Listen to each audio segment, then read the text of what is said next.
That was Eric Burden with 16 Tons from the Joe versus the Volcano soundtrack. And we started this set with the immortal Bob Dylan, Down at Maggie's Farm.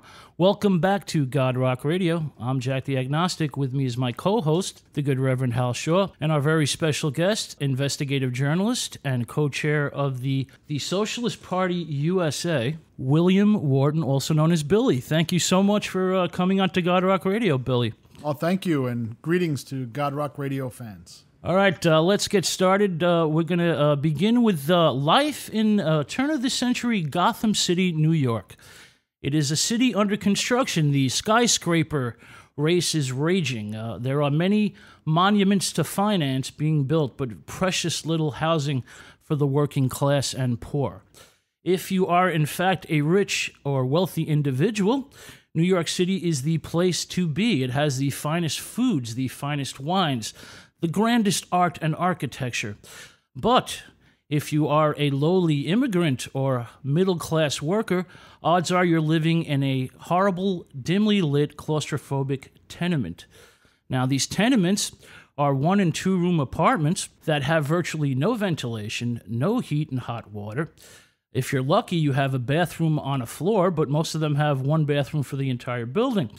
So life in New York City is a very Dickensian affair. Let me explain for those who don't realize the contrasts. The people in tenements have to endure frozen Ragnarok winters and swampy, feverish summers. The garbage melts with the smell of horse manure. We have grime. We have exhaust from industrial machines.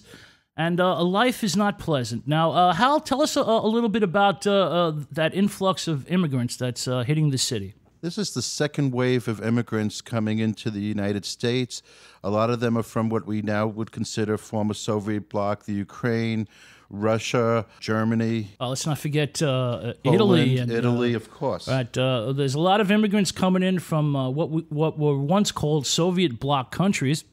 And from Southern Europe. They're expecting to arrive and see streets paved of gold. Instead, they're forced to take jobs in these sweatshops, any kind of work they can find. There's several families living in these tenement apartments. Yeah, tenements are essentially a breeding ground for disease because of the lack of sanitary conditions. And these 1- and 2-room apartments often double as factories, don't they, Hal? There's people actually working in the apartments they live in. That's correct.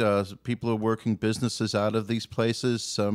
I guess most buildings were mixed use, wherever they can, stick a bunch of beds. There's where the workers are sleeping, and the theme of the day is robber barons, kings of industry, and those they exploit.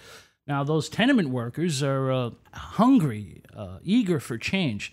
And many of them have different political ideas. It's not only new blood for the industrial machine, but new political views, new intellectual ideas for the city of New York. Now, how the voice of the immigrants, since many of these immigrants speak 4 or 5 languages, but they're not familiar with English, and the only voice they really have are the investigative journalists. And we'll that's something that you're familiar with. And tell us the role of the journalists at this point in time in New York history.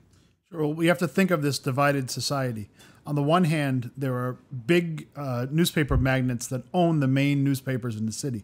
On the other hand, though, there are new journalists coming out of these immigrant communities, describing the conditions in which people live, making demands for the particular communities, and building up a readership inside communities that are mostly forgotten inside of mainstream society. So these journalists give a voice to the voiceless in a very serious way.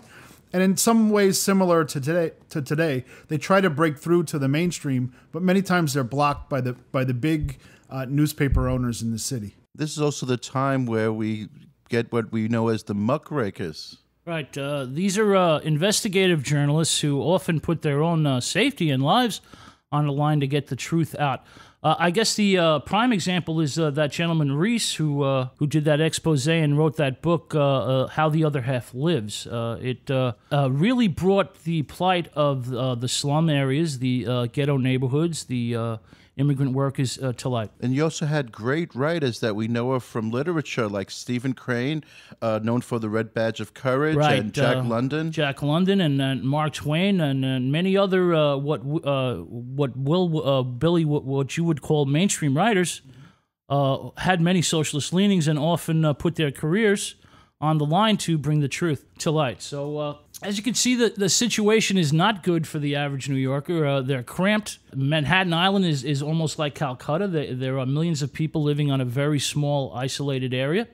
The outer boroughs, even though the city has been consolidated in 1898, are still basically farmland, isn't it, Hal? It's Staten Island, Brooklyn, Queens, the Bronx is still very rural. That's correct. And even Upper Manhattan isn't quite completely occupied yet. Well, that begins to change, Bill, doesn't it, with the subway? I mean, there's residential, housing begins to crop up in places like Brooklyn and the Bronx. Now, we want to get a little bit into the conditions that lead to the strike of 1909, because this is a very important event in the rise of labor, in the rise of the labor unions in the city of New York. Now, first let me tell people what a shirtwaist is. Most people don't know what it is. Now, it was the height of fashion in the 18th century for men, actually. It's brought to the United States by Alexander Hamilton, who sees it in France and begins to bring the fashion to the U.S. So for about a century, it's the height of fashion for men. Most of the garments are made out of silk. But around 1890 or so, the artist Gibson, who's best known for his Gibson girls, begins his illustrations, and he does these long-neck, hourglass-figured women, and he puts them in these waist shirts, and it becomes a fashion craze for women. Now, Hal, let's get a little bit into what happens during that strike. Now, tell us a little bit about it. In 1909, the beginning of what later became the ILGW, the workers had It's to Local walk 25, out. isn't it? That's right. That's correct. Local 25. They walk out, and the strike goes a few weeks. They mostly are protesting the conditions in the factories, which, like their living conditions, are cramped, overcrowded. Safety is not an issue here. Safety it's is ignored, not an issue. The worker is marginalized at best. Now we have many safety precautions already available to factory owners, but they're virtually ignored in New York. You already have sprinklers, you have fireproof walls, you have well-made, well-constructed fire escapes. These innovations, safety innovations, are virtually ignored by the power structure of New York. And that leads to tragedy after tragedy. Workplace accidents are very commonplace during this era, aren't they, Hal? It's an everyday thing. These workers wind up settling their strike. This is the 1909 strike, taking some more money, but no improvement of working conditions. Now, we want to mention that it is the ladies who go out on strike during the winter of 1909-1910. They are assaulted by the police. They are humiliated by the court system, mainly because New York City politics is extremely corrupt. Tammany Hall. William, tell us a little bit about Tammany. We should also keep in mind here that the immigrants that are also coming with political traditions. Absolutely. They're bringing them, in particular, many people are coming from rural societies where women do work already. That's correct. Women often work in Jewish communities, do they not? Italian communities as well, at least until they get married. And it's not unusual for a woman to be a breadwinner in those immigrant families. So the people that are coming off the boat many times are already socialists. They have a sense of some kind of peasant socialism that existed in their particular societies. So when they come to the United States, they also come to a scenario that you described where there is no state. There's no Social Security office. Yeah, one thing we want to mention as William's bringing to light here is that during this point in time, there is no such thing as unemployment insurance. There is no workman's compensation. There are no pensions. There is no Social Security. The average working man is very, very vulnerable. Right, and so what people in the communities do is they form associations. They call them mutual aid societies. And they take care of each other in the community and develop a sense of politics in that way. In each particular community, many times divided by ethnic groups, but they're already coming with a political sense, and they're importing that into American society. So that takes us to the shirtwaist situation.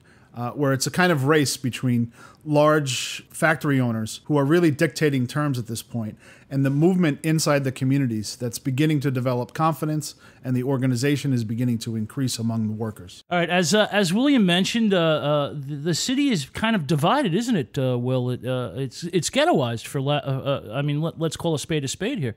I mean, neighborhoods are broken up into ethnic groups. You have Little Italy, you have Chinatown, you have Little Spain in the Union Square area. You have Germans living in certain parts of Brooklyn. You have Irish living in certain parts of Manhattan.